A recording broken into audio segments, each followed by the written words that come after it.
Grand Junction, Colorado was the kind of town where people measured time by seasons instead of headlines. Spring meant the peach blossoms out on the western edge of the valley. Summer carried the dry warmth of Red Rock and long lights stretching past 8 in the evening. In autumn, the cottonwoods along the Colorado River turned gold, and the wind moved through neighborhoods like a quiet reminder that nothing stayed the same for long. On a modest street lined with ranch-style homes and trimmed hedges stood the Whitmore house. It wasn't large, but it was carefully kept: white siding, green shutters, a narrow porch with 2 wooden chairs that had faded just enough from the sun to look familiar rather than worn. In the backyard, a simple clothesline stretched between 2 wooden posts. It had been there longer than most of the neighbors. Eleanor Grace Whitmore liked things that lasted. At 52, she moved through her days with a quiet steadiness. She rose early, often before her husband, and padded into the kitchen in soft slippers. She preferred loose-leaf tea to coffee and insisted it tasted better when steeped in a porcelain pot rather than a mug. While the water heated, she would open the kitchen window just a few inches, letting in the dry Colorado air. Daniel Thomas Whitmore, 55, followed a routine as consistent as the sunrise. He shaved carefully, buttoned his shirts all the way to the collar, and folded the newspaper in precise halves before reading it. He worked as a civil engineer for the county, a job that suited his belief that things should be built to endure. Roads, bridges, marriage. If you maintained them properly, they would hold. They had been married for 30 years. From the outside, theirs was the kind of union people respected. No loud arguments. No visible fractures. At church on Sundays, they sat side by side in the third pew from the back. At neighborhood gatherings, Eleanor brought lemon bars arranged neatly on a glass tray, and Daniel refilled coffee cups before anyone asked. Their daughter, Claire Marie Whitmore, had grown up in that house and left it 5 years earlier for graduate school in Arizona. Her old bedroom still held a quilt Eleanor had sewn by hand, pale blue squares stitched with patient care. Claire called every Sunday evening. She spoke quickly, with energy that filled the line. Eleanor listened more than she talked. After Claire moved away, the house became quieter in a way neither parent named out loud. One Tuesday evening in early September, the sun sank low behind the mesas, casting long shadows across the backyard. Eleanor stood at the clothesline, pinning up one of Daniel's light blue shirts. She smoothed the fabric with her hands before clipping it in place. The motion was small, almost tender. Daniel stepped onto the porch, loosening his tie. "You could use the dryer," he said, not unkindly. "It's faster." She smiled faintly. "The sun does a better job." He nodded, accepting the answer, though he didn't fully understand it. To him, efficiency was practical. To her, the act of hanging a shirt in open air meant something else. It meant patience. It meant care. It meant taking time even when no one was watching. Inside, dinner was simple: roasted chicken, green beans, and potatoes. They ate at the same oak table they had bought secondhand in their first year of marriage. The conversation moved in measured lines. "How was work?" Eleanor asked. "Busy," Daniel replied. "County's reviewing a new bridge design." She nodded. "That's good." He took a sip of water. Claire called. "Not today." She said she might be working late. Another nod. Another small silence. The quiet between them was not sharp. It did not cut. It settled, like dust that no one noticed accumulating. Later that night, Eleanor stood at the bathroom mirror, brushing her hair slowly. Her reflection showed a woman who had aged gently, soft lines around her eyes, strands of silver woven through brown. She studied herself for a moment longer than usual, as though trying to remember something. In the bedroom, Daniel turned down the covers. "You coming to bed?" he asked. "In a minute." He hesitated in the doorway. "You okay, Ellie?" She met his eyes in the mirror. There was something there, something almost spoken. "I'm fine," she said. He accepted that, the way he always had. But Eleanor was not entirely sure what "fine" meant anymore. The following Sunday, after church, They drove home in near silence. The radio played softly, an old country song about love lasting through hardship. Daniel kept both hands steady on the wheel. "Do you ever think," Eleanor began carefully, "about who you would have been if you'd made different choices?" He glanced at her. "Different choices how?" "I don't know. Just, different." He considered the question longer than she expected. "I think this is who I was meant to be." She nodded slowly, turning her gaze toward the passing fields. "That must be nice." He didn't hear the weight in her voice. In the afternoons, Eleanor volunteered at the public library. She reshelved books and sometimes stayed after her shift to read in the corner by the tall window. Stories had always offered her a sense of expansion, a reminder that life could stretch beyond routines and grocery lists. One evening, she lingered longer than usual. When she returned home, Daniel was already setting the table. "You're late," he said gently. "I lost track of time." "With a book?" "Yes." He smiled faintly. "Figures." He meant it as affection. She heard it as distance. That night, after Daniel fell asleep, Eleanor sat alone in the living room. The house hummed with the quiet sounds of appliances and settling wood. She looked around at the framed photographs, wedding day smiles, Claire at age 6 with missing front teeth, family vacations at Mesa Verde. She loved these memories. She loved her husband. She loved her daughter. And yet, beneath that love, there was a thin, persistent ache she couldn't explain. It wasn't anger. It wasn't betrayal. It wasn't even dissatisfaction in any obvious sense. It was the feeling of slowly becoming invisible inside a life that looked perfectly intact. In the backyard, the shirts Daniel had worn earlier in the week swayed gently in the night breeze. Eleanor had taken them down before sunset, folded them neatly, and placed them in his drawer. Still, she could almost see them there, moving in rhythm with the wind. She wondered, not for the first time, when she had last felt that kind of movement inside herself. Upstairs, Daniel shifted in his sleep and reached across the bed. His hand found her empty pillow. He did not wake fully. He simply adjusted, assuming she would return soon. And she did. She lay beside him, staring at the ceiling, listening to the steady cadence of his breathing. 30 years of shared space. 30 years of shared meals, shared bills, shared responsibilities. It was a solid life. A respectable life. But somewhere, quietly and without accusation, Eleanor Grace Whitmore felt herself beginning to fade. No one noticed. Not yet. The morning she disappeared began without drama. Sunlight filtered through the kitchen blinds in thin, golden lines. Eleanor stood at the stove in her pale blue robe, waiting for the kettle to hum. The house carried its usual quiet, the soft tick of the wall clock, the distant hum of a passing truck on the main road, the steady rhythm of Daniel shaving upstairs. Nothing in the air warned of change. Daniel came down at 7:05, sleeves already buttoned, tie hanging loose around his collar. He kissed Eleanor lightly on the cheek, a habit so practiced it required no thought. "Morning, Ellie." "Morning," she replied, placing his mug on the table. He unfolded the newspaper. "I'll be late tonight. Budget meeting." She nodded. "I'll keep dinner warm." There was a pause, small, ordinary. She studied him for a moment, as if measuring something invisible. "Drive safe," she added. He glanced up, offering a faint smile. "I always do." At 7:15, Daniel stepped out the front door.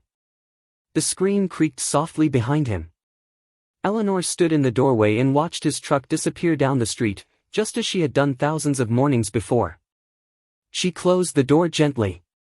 Inside, the day unfolded in routine. She rinsed the breakfast dishes. She wiped the counter twice, though it was already clean. She folded a small load of laundry and placed Daniel's shirts in a neat stack by the back door, planning to hang them outside later. At 9:30, she called Claire. It went to voicemail. "Hi sweetheart," Eleanor said after the tone. "Just wanted to hear your voice. Call me when you can." Her voice sounded steady. Almost light. Around noon, a neighbor later recalled seeing Eleanor in the front yard, trimming the roses along the walkway. She wore gardening gloves and hummed faintly to herself. Nothing seemed unusual. Nothing seemed urgent. At some point that afternoon, the kettle was filled again. A tea bag rested in a cup on the kitchen table. The back window stood slightly open, letting in a thin stream of dry Colorado air. And then, somewhere between those quiet details, Eleanor Grace Whitmore was gone. Daniel returned home at 6:40 that evening. The sky was streaked with pink and pale orange, the kind of sunset Eleanor often paused to admire. He parked in the driveway and noticed immediately that the porch light was not on. That was unusual. Eleanor turned it on before dusk. He unlocked the door. "Ellie," he called, setting his keys in the ceramic bowl by the entryway. No answer. The house felt still, not wrong, just still. He walked into the kitchen. The teacup sat untouched on the table, a faint ring marking where it had cooled. Her phone lay beside it. So did her wallet. He frowned. "Eleanor?" He checked the living room. The bedroom. The bathroom. Nothing disturbed. No drawers open. No broken glass. No overturned furniture. The bed was made. The closet door stood slightly ajar, as it often did. He stepped into the backyard. The shirts she had planned to hang were still folded in the laundry basket near the door. The clothesline stretched empty across the yard, unmoving in the early evening air. A thin unease began to settle into his chest. He returned inside and dialed her number, even though her phone was on the table. It buzzed softly against the wood. That sound, close, unreachable, shifted something in him. He called Claire next. "She's not here," he said when Claire answered. "What do you mean not there?" Claire asked, laughter fading from her voice. "She's not here. Her phone's here. Her purse is here. I can't find her." There was a silence on the line that stretched longer than comfortable. "Did you check the yard?" "Yes." "Dad, she wouldn't just leave." "I know." But as he said it, he realized he wasn't entirely certain what he knew. By 8:15, 2 patrol cars idled quietly outside the Whitmore house. Officers walked through each room methodically, asking careful questions. "Any recent arguments?" one asked. "No," Daniel replied. "Nothing like that." "Any medical issues?" "No." "Anyone she might have gone to see?" Daniel hesitated. "She volunteers at the library. That's about it." The officers noted the undisturbed state of the home. No signs of forced entry. No missing vehicle. No immediate evidence of struggle. One officer stepped outside to scan the yard again, flashlight beams sliding across grass and fence posts. The night air felt colder than usual. Claire called every 30 minutes. "Dad, I'm booking a flight." "You don't have to." "I'm coming." When the officers finally left, promising to open a formal missing person report in the morning, the house seemed larger than it had ever felt. Daniel sat at the kitchen table, staring at the teacup. He touched it, as if testing whether it might still be warm. It wasn't. Upstairs, the bed waited, undisturbed on her side. He walked slowly through the rooms once more, calling her name softly now, not because he expected an answer, but because silence felt heavier when unchallenged. "Ellie!" The sound of his own voice startled him. Near midnight, he stepped onto the porch. The neighborhood was quiet, windows dark, sprinklers ticking in distant yards. Above him, the Colorado sky stretched wide and indifferent. For the first time in 30 years, he did not know where his wife was. He tried to replay the morning in his mind. Her voice. Her expression. The way she had said, "Drive safe." Had there been something else in it? He searched his memory for warning signs and found none. No slammed doors. No tears. No final words. Only routine. Only ordinary. Inside, the folded shirts remained in the basket by the back door, waiting for hands that would not return that night. And as the hours passed, what unsettled Daniel most was not the idea of danger, not yet. It was the quiet certainty that something had shifted long before he noticed. By dawn, the teacup was still on the table. And Eleanor Grace Whitmore was still gone. By the next morning, the word missing had settled over the Whitmore house like a low, unmoving cloud.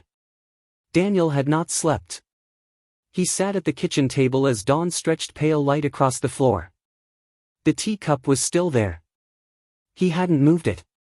It felt wrong to disturb anything, as if shifting even a small object might erase some invisible clue. At 7:10 a.m., Claire called again. "I'm at the airport," she said. Her voice was tight, controlled. "They'll start looking today, right?" "Yes," Daniel replied. His own voice sounded unfamiliar to him, flatter, thinner. "They're coming back this morning. I'll be there by noon." When the officers returned, they moved with greater purpose. Photos were taken. Notes expanded. Eleanor's recent routines were mapped out in detail. "What time did you last see her?" Detective Mark Hensley asked. 7:15, Daniel answered. "She was in the kitchen." "Anything unusual in her behavior?" Daniel hesitated. He thought of her question in the car days earlier. "Do you ever think about who you would have been if you'd made different choices?" At the time, it hadn't seemed urgent. "No," he said finally. "Nothing unusual." They asked about friends, co-workers, medical history, finances. Bank accounts showed no activity after the previous week's grocery purchase. Her car was in the driveway. Her identification untouched. "She didn't take her phone," Hensley said quietly. Daniel looked down at the device still resting on the table. "No." By mid-afternoon, Claire arrived. She walked into the house quickly, scanning the rooms as if her mother might be standing just out of sight. "Mom?" she called instinctively. The emptiness answered back. Claire stepped into the kitchen and froze at the sight of the teacup. "She was here," she whispered. Daniel nodded.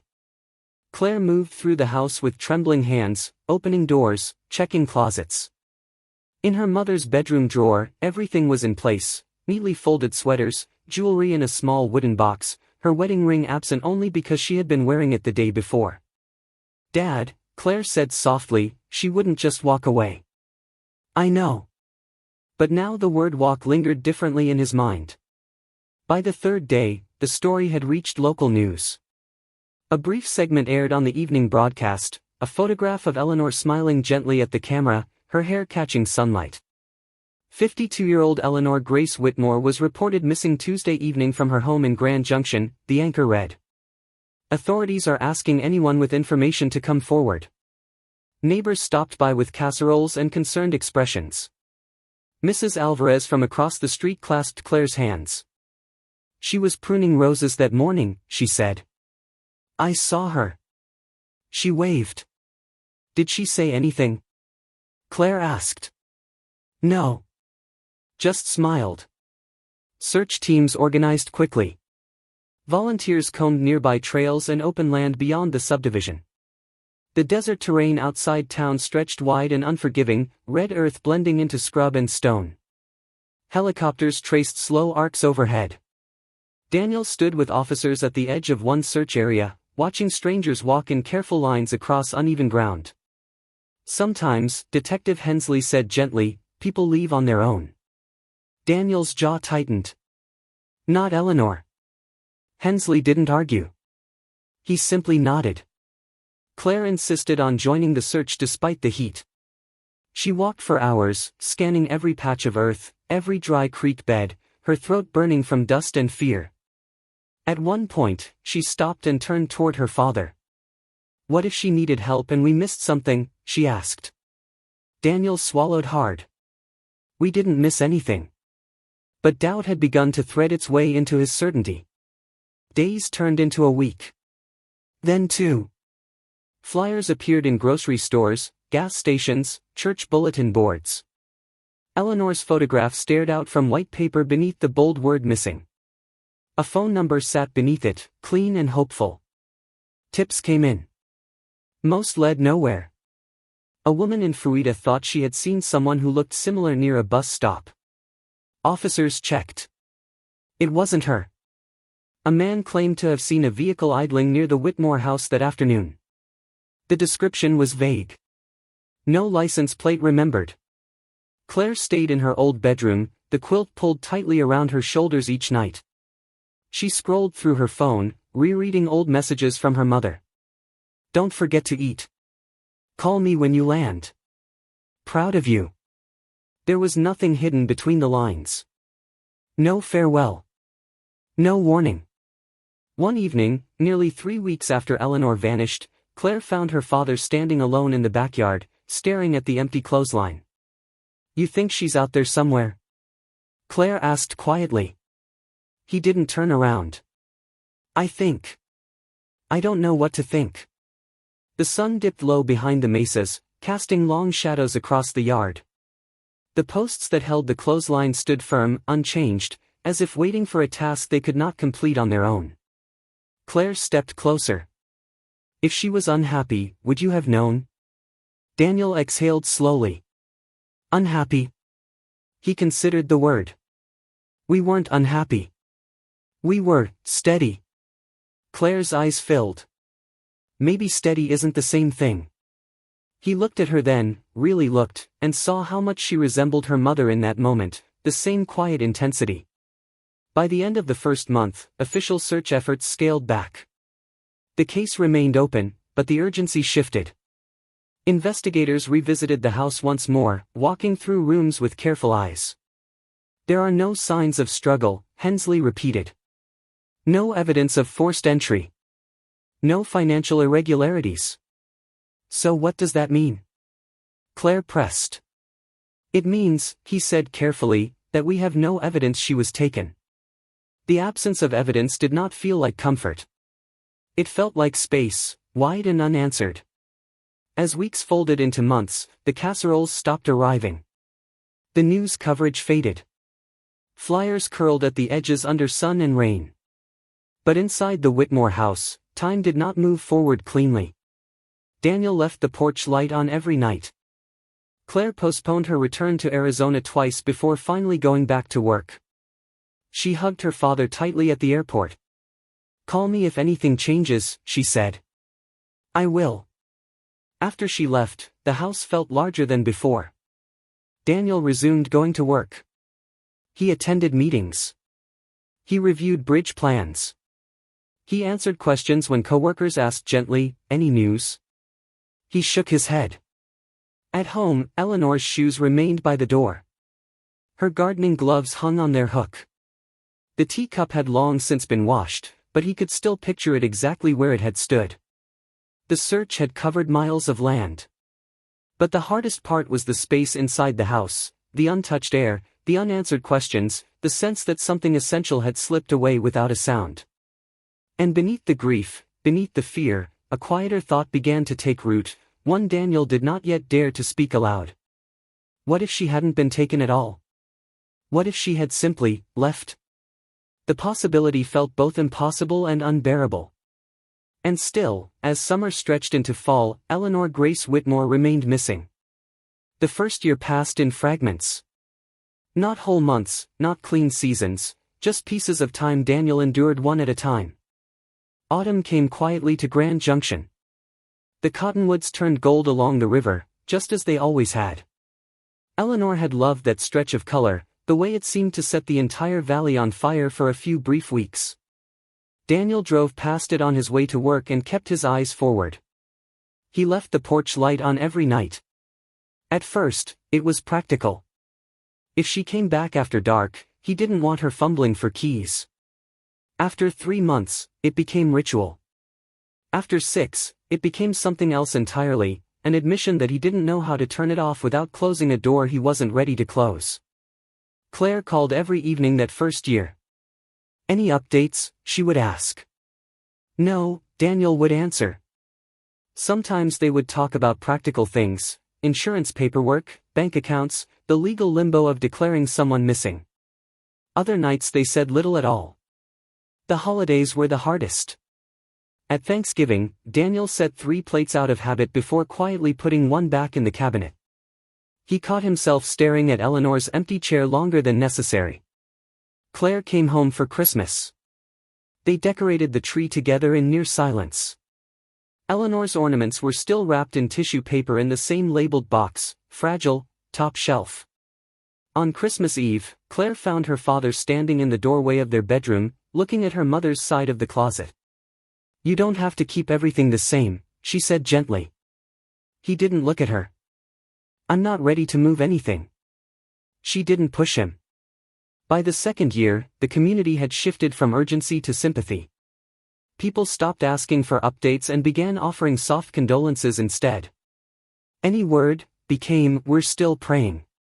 The search had long since narrowed to paperwork and occasional follow-up calls. Detective Hensley remained assigned to the case, but even he had fewer answers each time he visited. "There's been no financial activity," he said during one meeting at the kitchen table. "No identification used. No hospital records matching her description." Daniel nodded. "So she's nowhere." Hensley paused. "It means we haven't found her." The difference between those two statements hung heavily in the room. Claire began to consider the possibility she had resisted from the start. "Dad," she said during a visit in the spring of the second year, "what if she left on purpose?" Daniel's expression hardened slightly. "Your mother wouldn't abandon us." "I'm not saying abandon. I'm saying maybe she needed something." He stood from the table, walking toward the back window. The clothesline still stretched between its posts, unused. He had not taken it down. "She had everything she needed," he said quietly. Claire didn't answer. She wasn't sure that was true. By the third year, the house itself seemed to absorb Eleanor's absence. Dust gathered more quickly in corners she once cleaned meticulously. The rose bushes grew uneven without her pruning. Daniel tried to maintain them, but his cuts were practical, not attentive. One evening that summer, he found himself holding one of her gardening gloves. It was smaller than his hand. The leather had softened from years of wear. He sat on the porch steps and turned it over slowly. "I didn't see it," he murmured to the empty yard. "Whatever you were feeling. I didn't see it." The admission startled him. It was the first time he had allowed doubt to shift inward rather than outward. Claire's life continued moving forward in Arizona. She was promoted at work. She started dating someone steadily. She sent photos of hiking trips and dinner parties. But each time she returned to Colorado, she felt the weight of unfinished business waiting in the hallway of her childhood home. In the fourth year, a lawyer approached Daniel gently about the legal status of a missing spouse. At some point, the lawyer explained, "You may need to consider a declaration of presumed death. For financial matters." Daniel's jaw tightened. "She's not dead. It's a legal formality," the lawyer said carefully. Daniel never filed the paperwork. The seasons continued their quiet rotation. Spring thawed into summer. Summer burned into fall. Fall faded into snow-dusted mornings. Daniel retired midway through the fifth year. He had planned to retire with Eleanor. They had talked once about traveling, nothing extravagant, just road trips through Utah, maybe the coast of Oregon. Modest dreams, spoken casually over dinner. Now he woke each morning without the structure of work to occupy his thoughts. The silence grew louder. Without the rhythm of engineering reports and county meetings, memory filled the space. He replayed conversations, searching for missed signals. The question in the car. The evenings she stayed later at the library. The way she had sometimes lingered at the clothesline, hands resting on fabric as though it were something alive. Had she been trying to tell him something? Claire visited that winter, sitting across from him at the kitchen table where the teacup had once rested. "Dad," she said gently, "if she chose to leave, that doesn't mean she didn't love us." He looked up sharply. "You think she chose this?" "I don't know what I think," Claire admitted. But there was no struggle. No evidence. Nothing taken. It's like she stepped out of her life. Daniel leaned back in his chair, exhaling slowly. People don't just step out of 30 years. Claire met his eyes. Sometimes they do. The words stung because they carried possibility. Later that evening, Daniel walked into the bedroom and opened Eleanor's closet fully for the first time in years. Her dresses hung undisturbed. Shoes lined neatly along the bottom shelf. He reached out and touched one of her blouses. It was still there. She was not. The 5th anniversary of her disappearance arrived without ceremony. No news crews. No organized search parties. Just a quiet awareness that 5 full years had passed. Daniel stood again in the backyard, looking at the empty clothesline. He had considered removing it many times. It felt like a relic of a life paused mid-motion. But he left it standing. Claire called that afternoon. 5 years, she said softly. Yes. There was a long silence between them. Do you still think she's coming back? Claire asked. Daniel did not answer immediately. He had imagined many versions of her return. A knock at the door. A phone call from a distant city. A letter explaining everything. But as the years stretched, those images had grown fainter. I don't know, he finally said. It was the most honest answer he had given. The porch light still glowed each night. Not as a beacon of certainty anymore, but as a habit shaped by grief.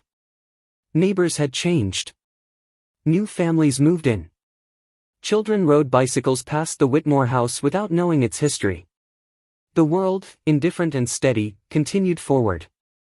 And yet inside that small ranch-style home in Grand Junction, time felt suspended, like breath held too long.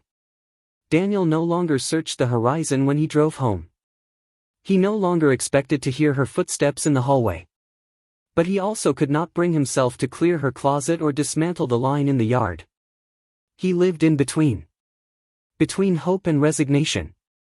Between loyalty and unanswered questions. Between love and the possibility of something he had failed to understand.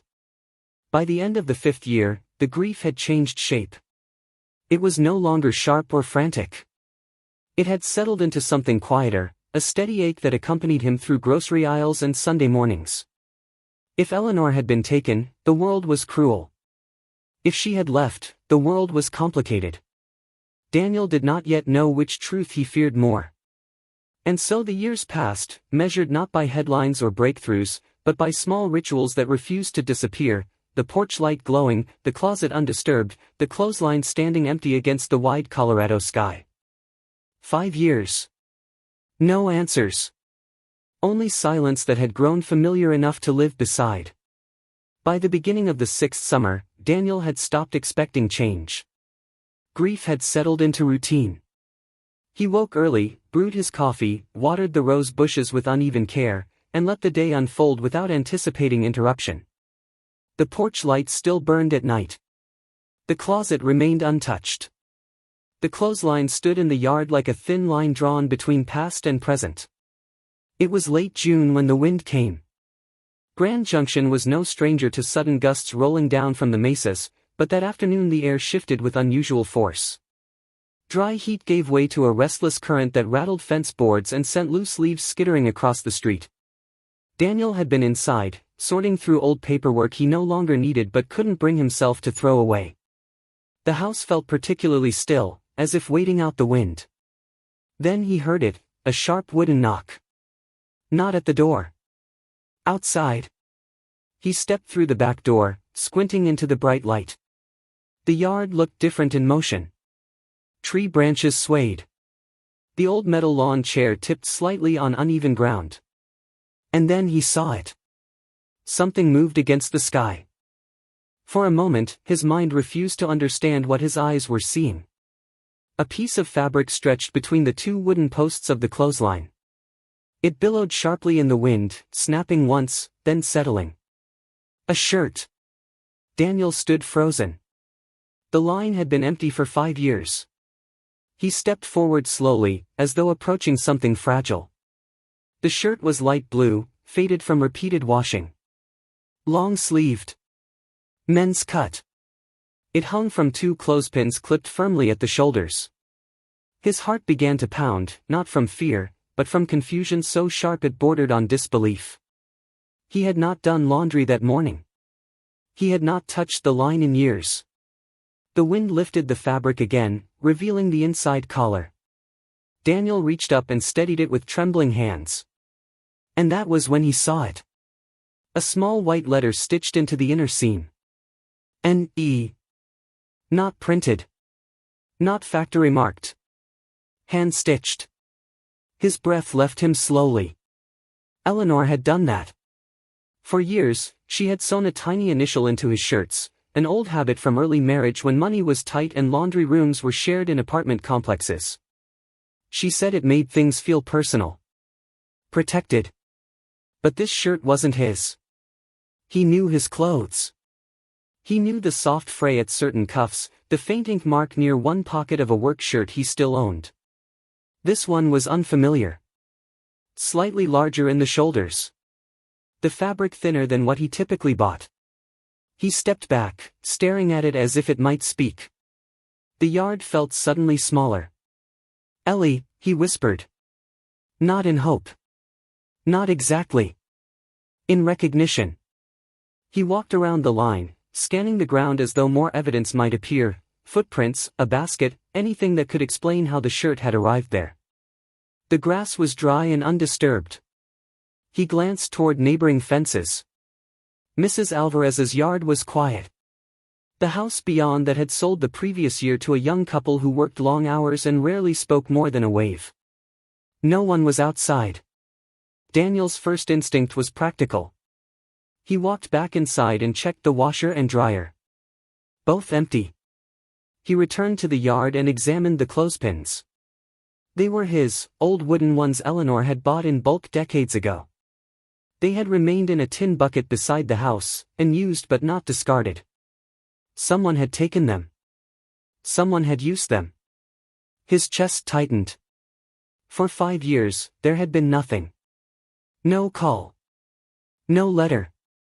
No trace. And now this.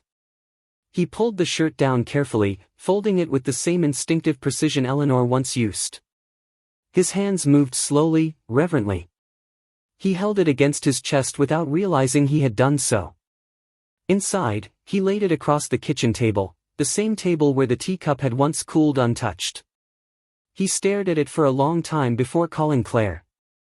"Dad?" she answered on the second ring. "There's something here." Her voice sharpened immediately. "What do you mean something?" "A shirt. On the line." Silence. "What shirt?" "I don't know. It's not mine." Another pause, longer this time. "Does it look like hers?" Claire asked quietly. "No," he said. "It's a man's shirt." Claire exhaled slowly. "Dad." There's an E stitched inside the collar. He could hear her breathing shift on the other end. "Are you sure?" "Yes." The word felt heavy. Claire spoke carefully. Could someone be playing a cruel joke? Daniel looked at the shirt again. The stitching was uneven in the way Eleanor's had always been, slightly tighter on one side, thread doubled back near the edge. "No," he said. "This is hers." Within the hour, Detective Hensley was back at the Whitmore house. He examined the yard, the line, the pins, the shirt itself. "You didn't see anyone enter the yard?" he asked. "No." "Security cameras nearby?" Hensley checked with neighbors. No clear footage pointed toward the Whitmore property. The wind had been strong enough to blur motion. He held the shirt up to the light. "Why would someone hang this here?" he murmured. Daniel didn't answer. Because deep down, a thought had already begun forming, a thought he had resisted for 5 years. If Eleanor had left willingly, she would know the one place that would reach him. The clothesline. Hensley folded the shirt into an evidence bag. "We'll test it," he said. "Fibers, DNA, anything we can get." Daniel nodded, though his eyes remained fixed on the empty stretch of line outside. That night, for the first time in years, he did not feel suspended between hope and resignation. He felt something else. Movement. Not the movement of wind through fabric, but the shifting of a truth long buried. In Arizona, Claire sat awake long after the call ended, staring at the ceiling. A man's shirt. An initial. 5 years of silence. Her mind raced through memories, library afternoons, her mother's quiet questions, the way she sometimes lingered before answering. Dad, she had once asked during year 3, what if she stepped out of her life? Now the question returned with sharper edges. Back in Grand Junction, the clothesline swayed gently under the night sky, empty once more. But it no longer felt like a relic. It felt like a message. And for the first time in 5 years, the silence around Eleanor Grace Whitmore had cracked. The shirt changed the direction of the case overnight. For 5 years, Eleanor Whitmore had existed as a question without edges. Now there was something tangible, cotton fabric, hand-stitched thread, a trace of intention. Detective Hensley did not call it a breakthrough, but his tone carried a quiet shift when he returned 2 days later. We found something, he said, standing once again in the Whitmore kitchen. Daniel gripped the back of a chair. What kind of something? The shirt wasn't new. The fabric's worn. But the stitching matches samples from garments your wife altered years ago. Same thread type. Same pattern. Daniel closed his eyes briefly. So she touched it. Hensley nodded. At some point. Claire had flown in the morning after the discovery. She sat across the table now, hands folded tightly. Where would she have done that, she asked.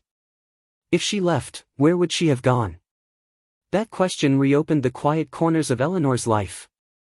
They began retracing her final year before she vanished, library records, volunteer schedules, sign-in sheets. A pattern emerged slowly, almost reluctantly. She spent more time at the public library than we realized, Hensley said. Not just volunteer hours. She was checking out books under extended privileges. Daniel frowned. She liked to read. Yes, Claire said softly. But she also stayed late. Hensley placed a printed document on the table. There's something else. About a month before she disappeared, a man rented a cabin north of town. Cash payment. Minimal references. Name, Michael Raymond Adler. Daniel's jaw tightened slightly. Why does that matter? Because, Hensley replied, your wife signed into the library on the same days he did. Repeatedly. Silence settled heavily between them. The cabin sat 12 miles outside Grand Junction, beyond a stretch of highway that gradually gave way to gravel. It was modest, wooden siding faded by sun, a small porch facing open land. Sagebrush grew thick along the edges of the property. It was the kind of place someone chose if they wanted quiet. Daniel insisted on driving out himself. The three of them stood in front of the structure, wind pushing lightly against their backs. The air smelled of dust and dry grass. This is where you think she was? Daniel asked. We don't know, Hensley answered. But it's a start. The property had changed owners twice in 5 years. The current owner, a middle-aged man named Carl Benton, met them at the door. I bought it last year, Benton explained. Previous owner said it had been vacant for a while before that. Some guy rented it before, kept to himself. Didn't socialize. Do you remember his name? Claire asked. Adler. Something Adler. Daniel felt the name settle uncomfortably in his chest. Inside, the cabin was simple, 1 bedroom, small kitchen, worn wooden floors. No personal items remained. Benton had cleared out most of what was left when he purchased it. Anything unusual when you took it over? Hensley asked. Benton hesitated. There was a box in the storage shed. Old clothes mostly. I washed a few before donating them. One might have been that blue shirt you found. Daniel's breath caught. You washed them? Claire asked. Yeah. Figured no one wanted mildew. Hensley exchanged a glance with Daniel. Do you still have the rest of the clothes? Donated them. Salvation Army. Daniel stepped outside before anyone could stop him. The landscape stretched wide and exposed. From the porch, you could see miles of open terrain, no immediate neighbors, no close watchful eyes. Just sky and distance. He tried to picture Eleanor here. Opening the door. Stepping onto this porch. Breathing this air. Why here, he whispered to himself. Claire joined him outside. Mom always liked quiet, she said gently. This isn't quiet, Daniel replied. This is isolation. Claire didn't argue. Back inside, Hensley continued asking questions. Rental records showed Michael Adler had paid in cash for 6 months at a time. No criminal record. Minimal employment history, temporary work, seasonal positions. He wasn't hiding from the law, Hensley explained later. But he wasn't anchored anywhere either. And Mom? Claire asked. There's no lease with her name, Hensley said. But that doesn't mean she wasn't here. Daniel walked slowly through the cabin's single bedroom. The window overlooked open land. He imagined Eleanor sitting there, sunlight falling across her lap, a book resting in her hands. Had she been afraid? Or free? On the small kitchen counter, faint knife marks scarred the wood. The sink was older than the rest of the fixtures. Ordinary details. Unremarkable. And yet something about the space felt intimate, as though it had once held conversations that no one else had heard. What did he do? Daniel asked finally. We're still tracking Adler, Hensley said. He left town about 2 years after your wife disappeared. Moved north. No fixed address since. Claire crossed her arms, trying to steady herself. If she was here, why didn't she call? Daniel didn't answer. Because the question that pressed harder now wasn't where she had gone. It was why. As they prepared to leave, Daniel lingered one last moment on the porch. The wind moved through the dry grass in waves. 5 years of silence had felt like an abyss. Now it felt like a trail. Not a violent one. Not chaotic. But deliberate. As he stepped back toward his truck, Daniel understood something he hadn't allowed himself to consider before. If Eleanor had come here, if she had chosen this place, then her disappearance had not begun on the day she left. It had begun long before that. And the cabin was not the crime scene. It was a crossroads. The cabin raised more questions than it answered. On the drive back to Grand Junction, Daniel kept both hands tight on the steering wheel. Claire stared out the passenger window, watching the landscape blur into long bands of brown and gold. She was there, Claire said quietly. It wasn't a question anymore. Daniel didn't respond. But he didn't deny it either. That night, Claire couldn't sleep. The house felt different now, not suspended in confusion, but leaning toward something they had avoided for 5 years. If her mother had chosen that cabin, then somewhere inside this house there had to be evidence of that choice. Claire began in the bedroom. The closet still held Eleanor's dresses in careful rows. The scent of cedar lingered faintly. Claire ran her fingers along the shelf above the hanging rods, where her mother once stored keepsakes in labeled boxes. She found nothing new there. Then she crouched and reached beneath the bed. Her hand brushed against cardboard. She pulled out a flat storage box she had never seen before. Dad, she called softly. Daniel appeared in the doorway. What is it? Claire lifted the lid. Inside were 3 spiral-bound notebooks. Blue covers. Worn edges. Dates written neatly across the top in Eleanor's handwriting. Daniel's breath caught. She never kept journals, he said. Claire opened the first notebook carefully, as if the pages might disintegrate. The handwriting was steady. Thoughtful. Each line measured, deliberate. The first entry was dated nearly a year before her disappearance. I feel like I am fading inside my own life. Claire swallowed. Daniel remained standing, unmoving. Claire continued reading silently for a moment before her voice began to tremble and she read aloud. I love Daniel. I love Claire. That has never changed. But sometimes I sit at the kitchen table and feel like a guest in my own home. Everything runs smoothly. Everything works.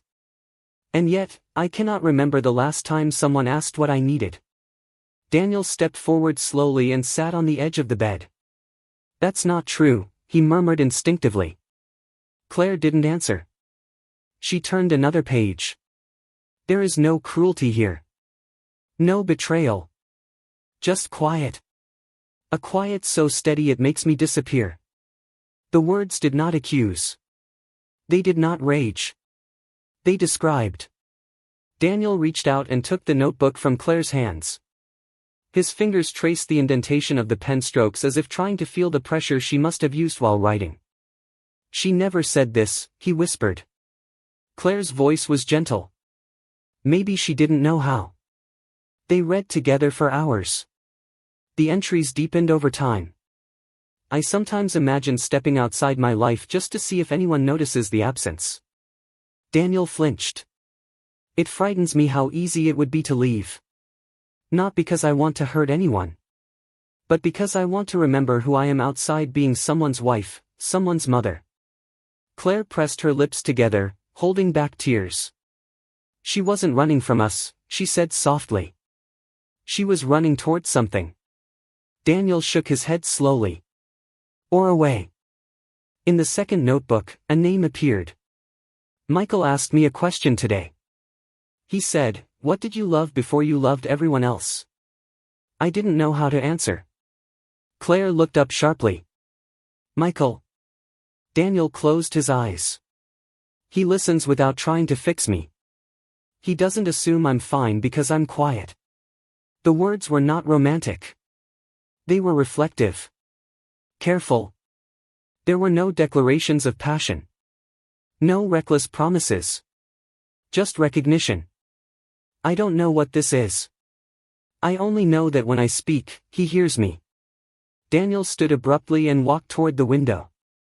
He was just someone from the library, he said, more to himself than to Claire. Claire opened the third notebook. The tone shifted there, not desperate, not frantic, but resolved. I have spent 30 years building a stable life. I am grateful for it. But I cannot ignore the part of me that has grown smaller each year. Daniel turned slowly. She thought she was smaller, he asked.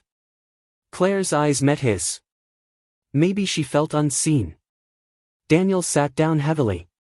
One entry near the end of the final journal was dated just 3 days before she vanished. I don't want to hurt Daniel.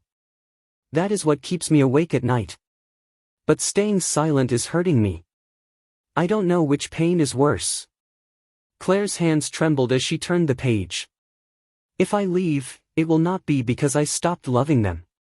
It will be because I cannot keep living as half of myself. Silence filled the room. Daniel stared at the wall for a long time. I would have listened, he said finally.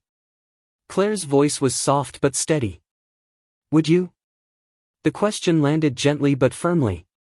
Daniel didn't answer. Because the truth was complicated. He had loved her. He had provided. He had assumed steadiness meant safety. But had he ever asked her what she felt beneath that steadiness? They sat together in the quiet bedroom, surrounded by clothes untouched for 5 years, holding notebooks that rewrote everything they thought they understood. She planned it, Daniel said at last. Claire shook her head slowly. Not like a crime. Like a departure. Daniel let out a long breath. She chose that cabin. Yes. And she didn't tell us. Claire closed the notebook gently. Maybe she thought silence would hurt less than honesty. Daniel looked at the journals stacked neatly between them. For 5 years, he had imagined danger. Accidents. Dark possibilities. He had never imagined this.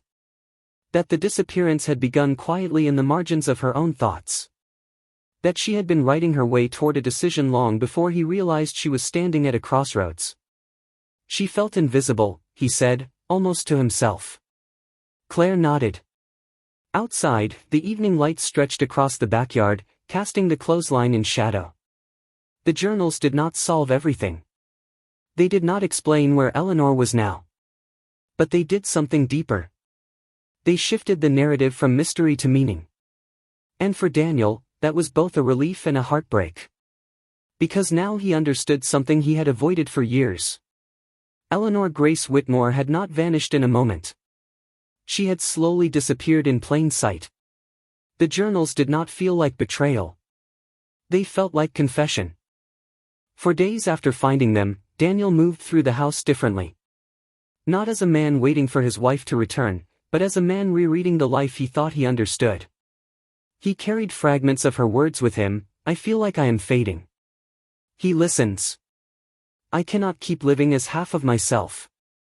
Claire remained in Colorado longer than she had planned. The search was no longer about wilderness or crime scenes. It was about context. Detective Hensley returned once more, this time not with urgency, but with a quiet steadiness. We located Michael Adler, he said. Daniel looked up sharply. He's alive. Currently living in a small town outside Eugene, Oregon. He's been there about 3 years. Claire's heart pounded. And? He agreed to speak. Daniel drove to Oregon alone. Claire had offered to go, but he declined.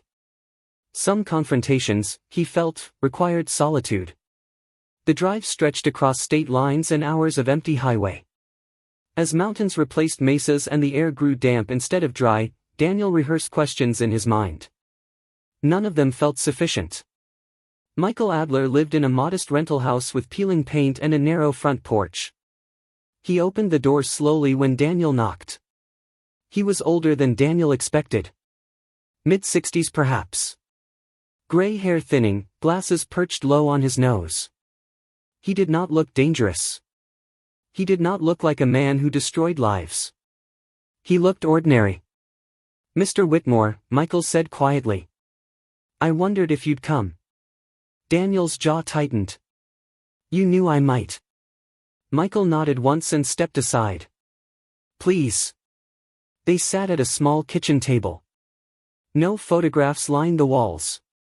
No visible signs of long roots. Just temporary furniture and the faint smell of brewed coffee. Where is she? Daniel asked without preamble. Michael didn't answer immediately. She's safe, he said finally. The words landed like both relief and accusation. Safe where? In Oregon. Daniel's breath hitched. She's alive, Michael added softly. Daniel closed his eyes briefly. 5 years of uncertainty shifted in a single moment. She left with you, Daniel said. Michael shook his head. Not with me. Because of herself. Daniel's hands clenched. That sounds convenient. Michael did not flinch. She was already leaving before she ever spoke to me, he said. I just happened to be someone who listened. The statement echoed the journals. Daniel stared at him. You think listening gives you the right to take someone's wife? Michael's voice remained calm. I didn't take her. She made her own decision. Silence stretched across the table. She came to the cabin willingly, Michael continued. She rented it under my name at first because she didn't want questions. She needed space to think. To breathe. Daniel swallowed hard. And you just let her walk away from her family? Michael's eyes softened. I asked her that same question. Daniel looked up sharply. She cried, Michael said quietly. Not because she stopped loving you. Because she didn't know how to tell you she felt invisible. The word pierced through Daniel's defenses. She said you were a good man, Michael continued. A steady man. But steadiness can feel like silence if no one looks closely. Daniel's chest tightened. I never told her not to go back, Michael added. I told her she needed to be honest. She said honesty would shatter everything. And disappearing didn't? Daniel's voice broke slightly. Michael did not respond. After a long pause, Daniel asked the question he had been avoiding. Are you still together? Michael looked down at his hands. No. The simplicity of the answer startled him. She stayed at the cabin for nearly a year, Michael explained. We talked. We read. We walked. It wasn't some dramatic escape. It was quiet. She tried to find out who she was outside the roles she'd lived in for decades. And then? Daniel asked. And then she realized I wasn't the answer, Michael said. I was just part of the pause. Daniel leaned back slowly. She moved north, Michael continued. Found part-time work at a bookstore. Lives alone now. Small apartment. She kept her name. Daniel stared at the table. She didn't contact you? Michael asked gently. No. She wanted to, Michael said. Many times. But she thought you'd hate her. Daniel let out a breath that trembled. Hate, he repeated. I thought she was dead. Michael's voice softened further. She thought leaving quietly would hurt less than leaving honestly. The line from the journal returned with clarity. Daniel stood slowly. Does she know I'm here? He asked. Michael nodded. Yes. And? She said, if you came, she would speak to you. But she won't come back. The words settled heavily in the room. Daniel stepped outside into the Oregon air. It was cooler than Colorado, scented faintly with pine. He stood on the porch and stared at the quiet street. Alive. The word felt enormous. Not taken. Not lost. Not buried in some unmarked stretch of desert. Alive. But not his. Not theirs. The truth was not explosive. It did not involve crime or tragedy. It was smaller, more human, and in some ways more difficult to accept. Eleanor Grace Whitmore had chosen to leave. Not for passion. Not for danger. Not for drama. But for space.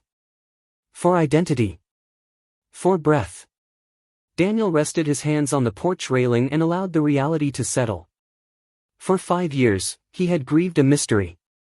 Now he had to grieve a decision. And somehow, that felt harder. Daniel did not call her that night. He rented a small room off the highway outside Eugene and sat on the edge of the bed, staring at his phone as if it were something fragile. Michael had written her address on a piece of paper in careful block letters. Daniel had folded it twice and placed it in his wallet. Alive. The words still echoed inside him. For 5 years he had rehearsed grief for a woman he imagined lost to something dark or irreversible. Now he had to face a quieter reality. She had chosen to step out of their life. And she had survived it. The next morning, Oregon felt soft and gray under a low sky. Daniel drove slowly through tree-lined streets until he found the building Michael had described. It was a modest 2-story complex, beige siding, narrow balconies, nothing remarkable.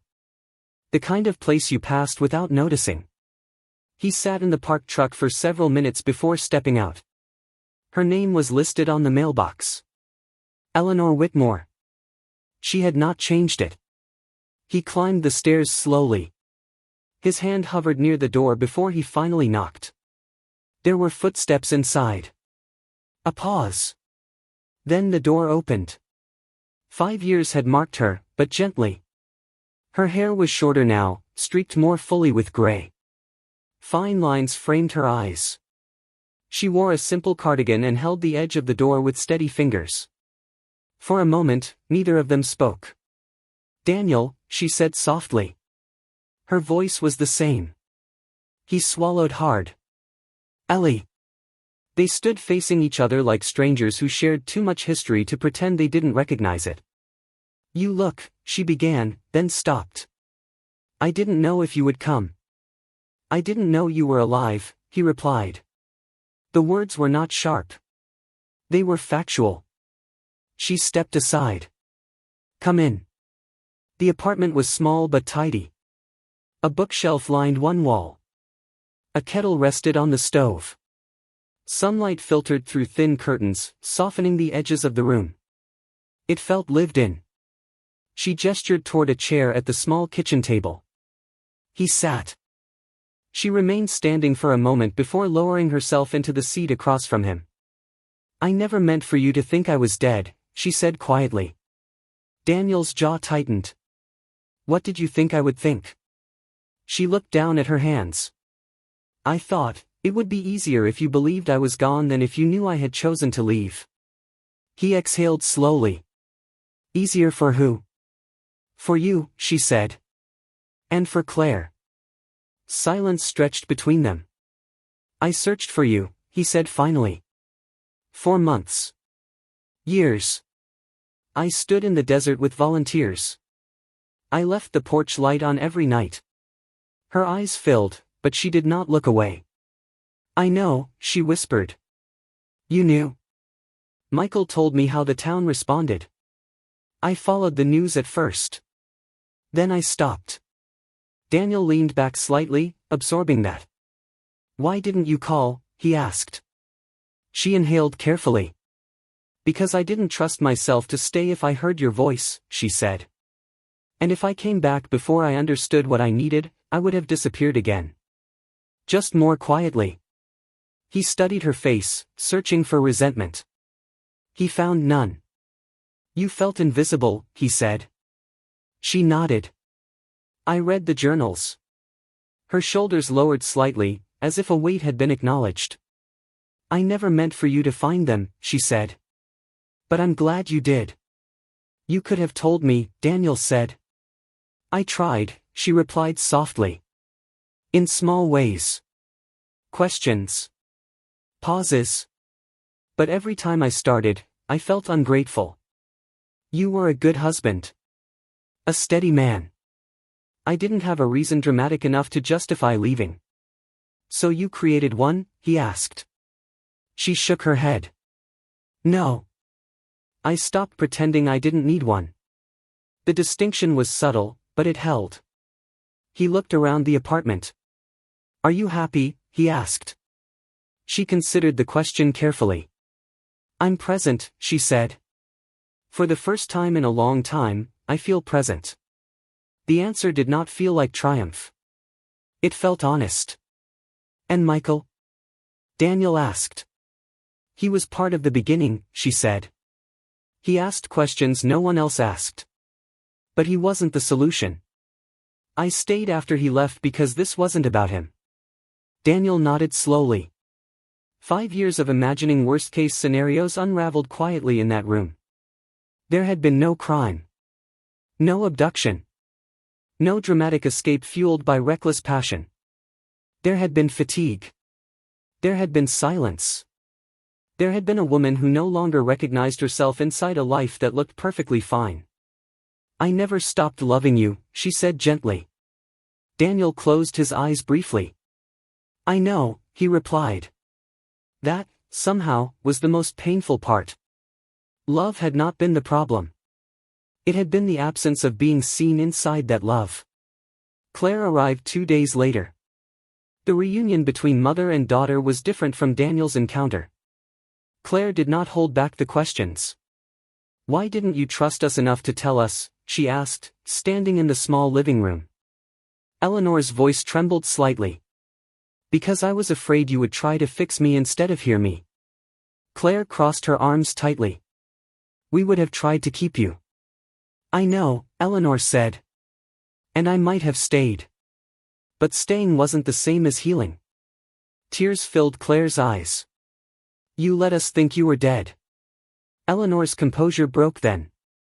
"I'm sorry," she said. "I thought leaving quietly would hurt less than leaving honestly." Claire shook her head slowly. "It hurt more."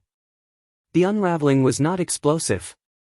There were no accusations shouted across rooms, no doors slammed. Just layers of misunderstanding peeling back, revealing something fragile beneath. By the end of that week, the shape of the truth was clear.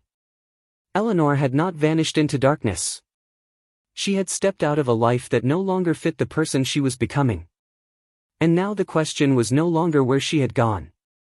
It was whether the space she created could ever include them again, or if the unraveling had changed all of them too much to return to what once was.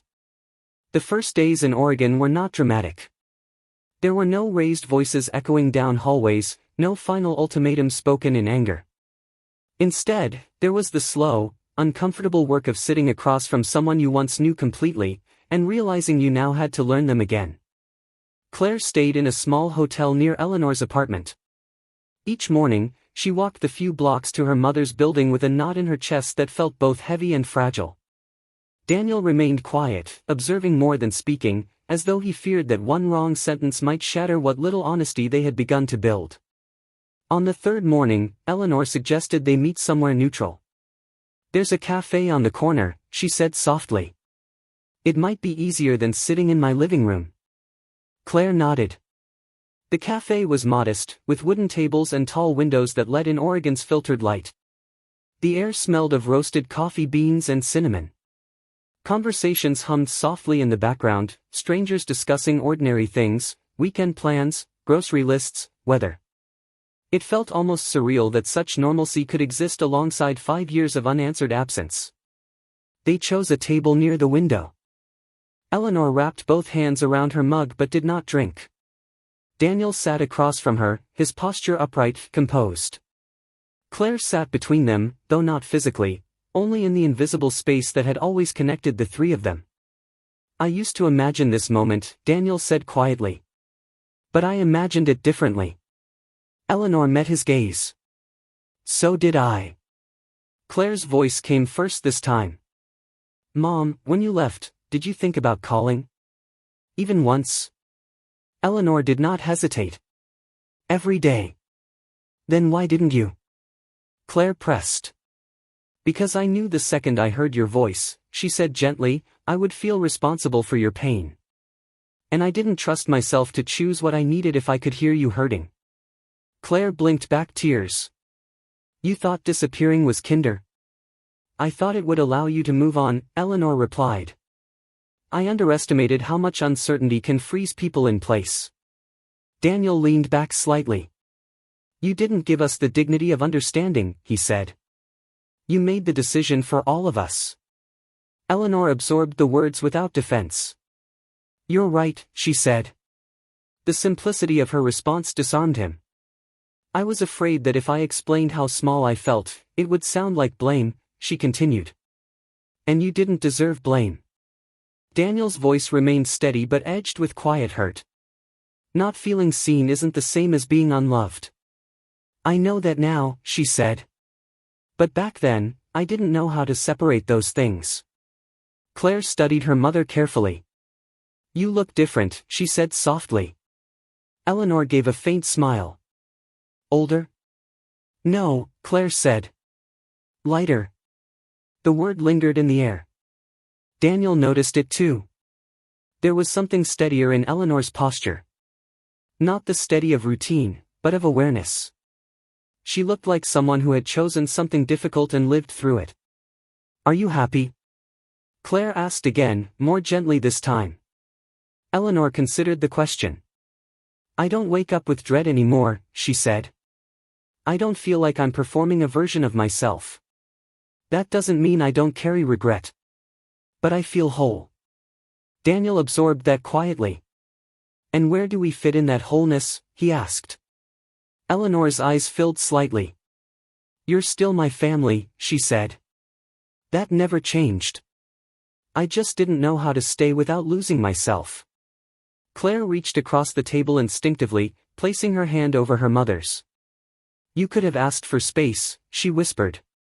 Eleanor squeezed her daughter's hand. "I didn't know how to ask for space without feeling like I was betraying everything we built." Daniel looked out the window for a moment. 30 years, he said. "That's not easy to step away from." "No," Eleanor replied softly. "It isn't." Silence settled again, but it no longer felt suffocating. It felt thoughtful. "Do you ever regret it?" Claire asked. Eleanor didn't answer immediately.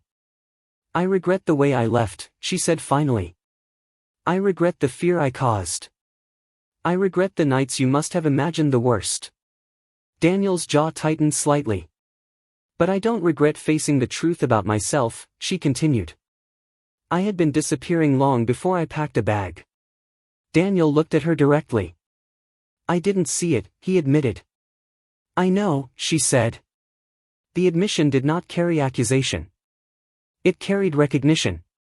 For years, Daniel had believed that love was demonstrated through stability. Through provision. Through quiet reliability. Now he was beginning to understand that love also required attention to the invisible. I wish you had trusted me enough to tell me, he said.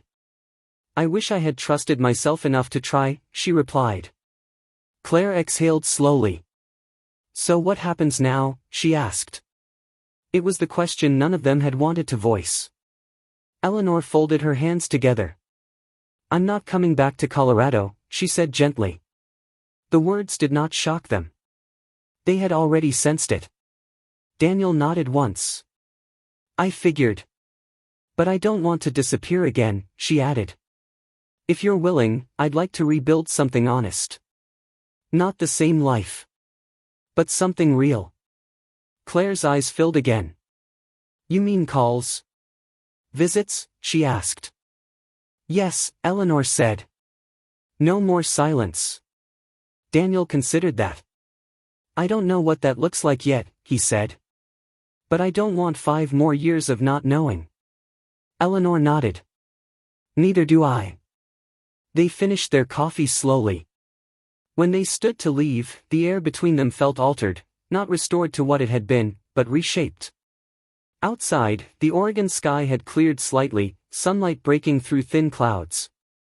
On the sidewalk, Claire hesitated before stepping forward and wrapping her arms around her mother. The embrace was not desperate. It was careful. Deliberate. Eleanor held her tightly. I'm sorry, she whispered. Claire's voice was muffled against her shoulder. I know. Daniel stood a few feet away before stepping closer. For a moment, he didn't know whether to extend his hand or keep distance. Eleanor solved it by reaching for him first. Their hug was brief but firm. 30 years compressed into a few quiet seconds. When they stepped back, Daniel looked at her steadily. You're alive, he said. Yes. He nodded. That matters. It was not forgiveness. Not yet. But it was acknowledgement. As they parted that afternoon, the reunion did not feel like a triumphant return or a tragic ending. It felt like something more complicated. A beginning that carried scars. A family no longer defined by mystery, but by truth. And though nothing would ever look exactly the same again, the silence that once swallowed them whole had finally been broken. Daniel stayed in Oregon one extra night after Claire flew back to Arizona.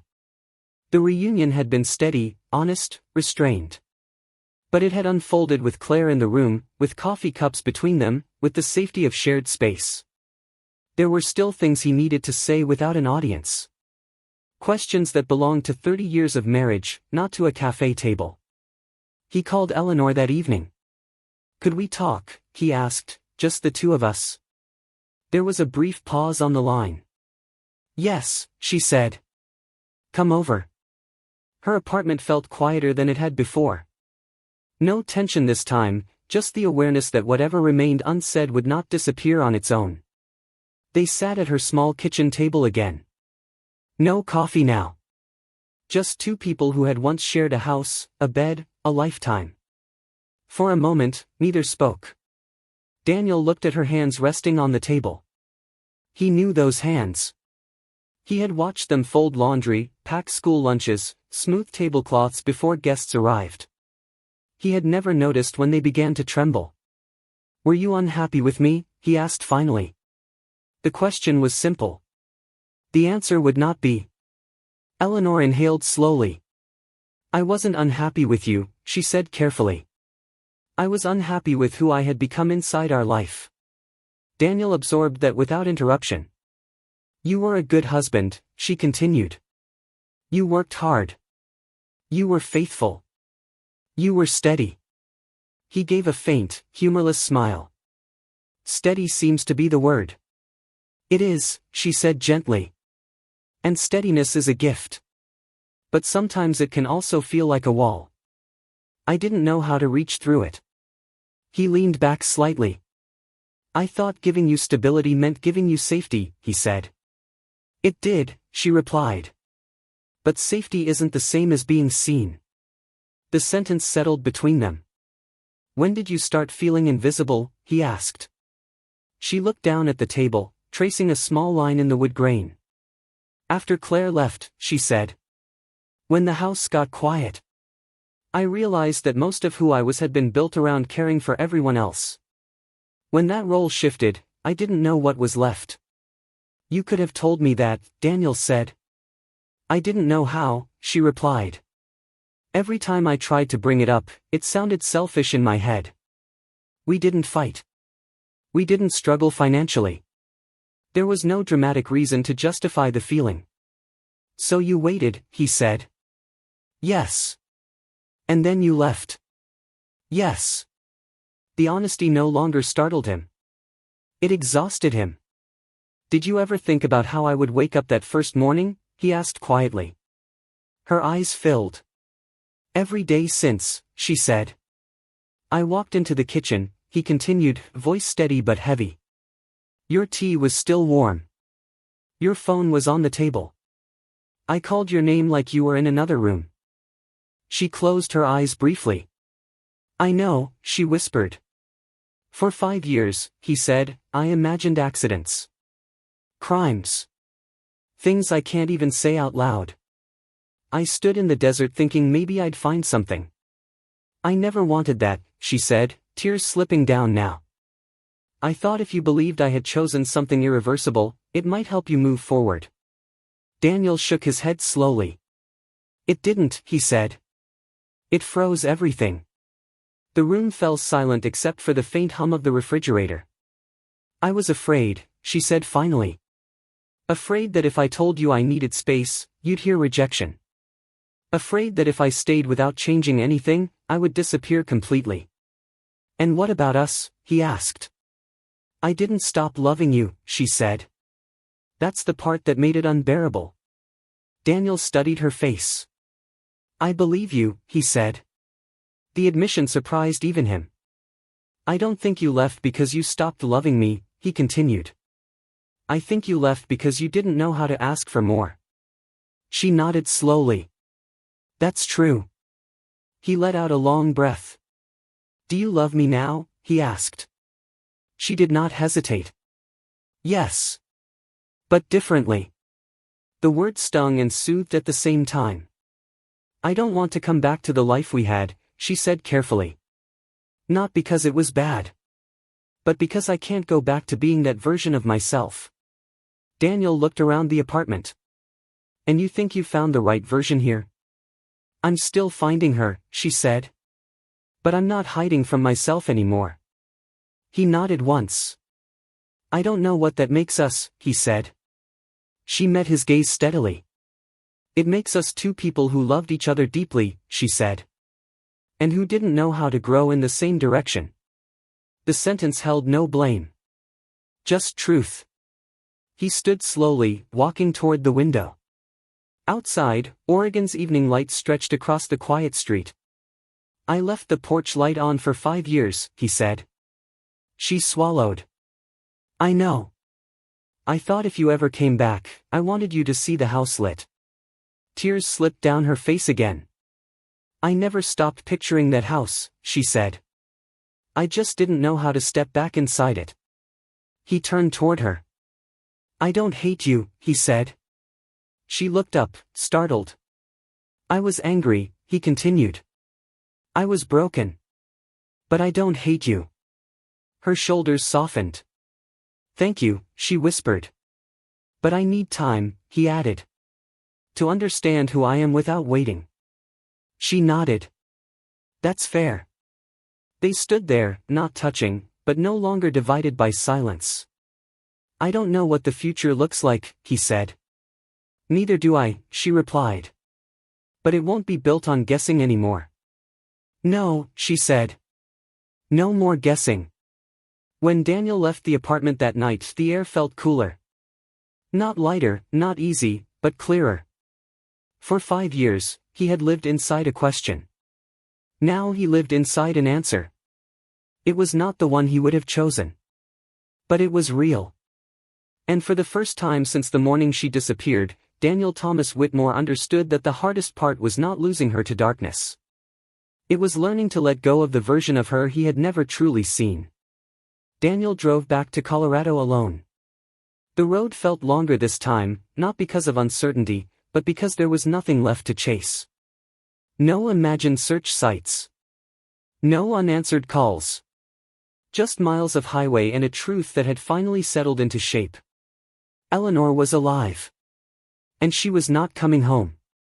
When he crossed back into Grand Junction, the landscape looked exactly as it always had: wide sky, red rock in the distance, the quiet steadiness of a town that did not pause for personal upheaval. His house stood at the end of the street unchanged, white siding catching the late afternoon sun. For the first time in 5 years, Daniel did not look toward the porch light as he stepped out of the truck. He unlocked the door and walked inside slowly. The house felt familiar, but something inside him had shifted. The rooms were no longer suspended in waiting. They were simply rooms again. He stood in the kitchen where the teacup had once cooled untouched. He placed his keys in the ceramic bowl by the door, then walked to the back window and looked at the clothesline stretching across the yard. It moved slightly in the wind. For years, it had symbolized hope. Then it had symbolized mystery. Now it symbolized something else entirely: choice. Daniel stepped outside. The grass had grown uneven again. The rose bushes leaned slightly to one side. He walked to the clothesline and touched the wooden post. The wood felt rough beneath his palm.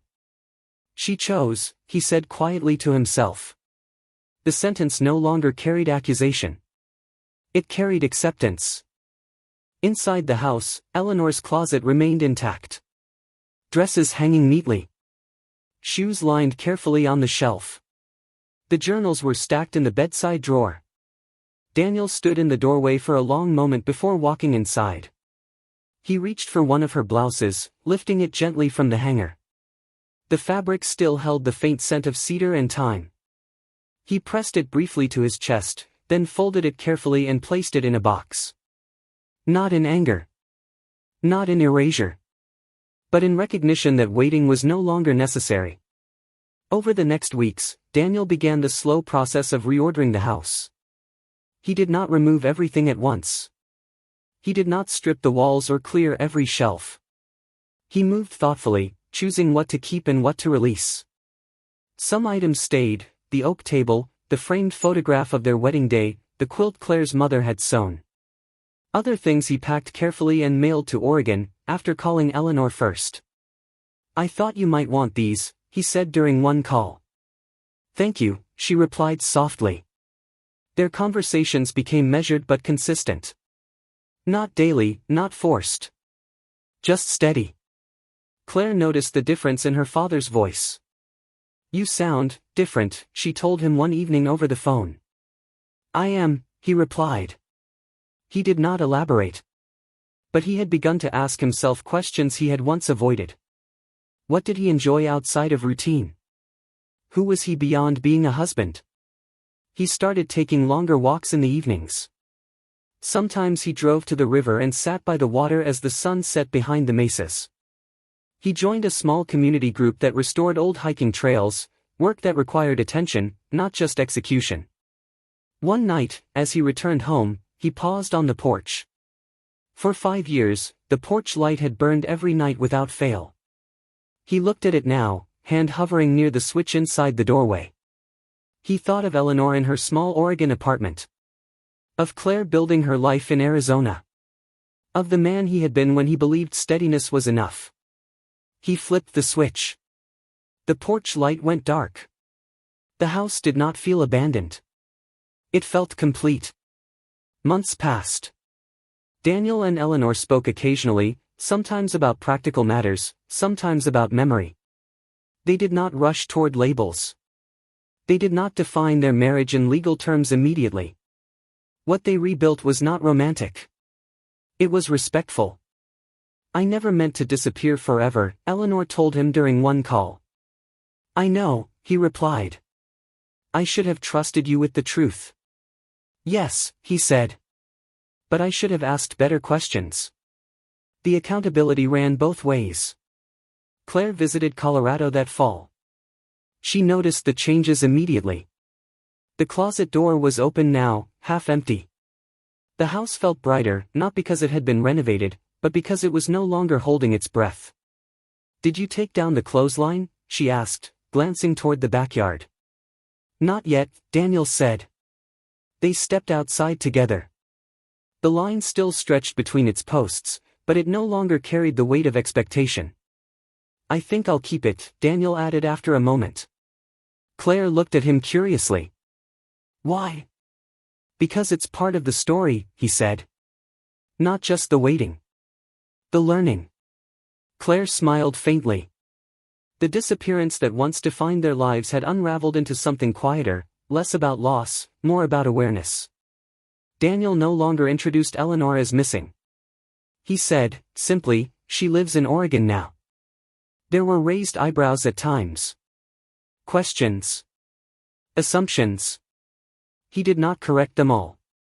Some truths were too personal to explain to people who only wanted a simple narrative. In the end, the aftermath was not dramatic. It was gradual. It was the work of two people acknowledging that love can exist without permanence. That marriage can be steady and still miss something essential. That silence, when left unexamined, can grow louder than conflict. Daniel stood one evening at the back of the yard as the Colorado sky deepened into twilight. The clothesline moved gently in the breeze, no longer empty, no longer symbolic, just wood and rope beneath an open sky. 5 years of not knowing had ended. What remained was not the marriage they once had. It was something more honest. And in that honesty, there was a different kind of peace.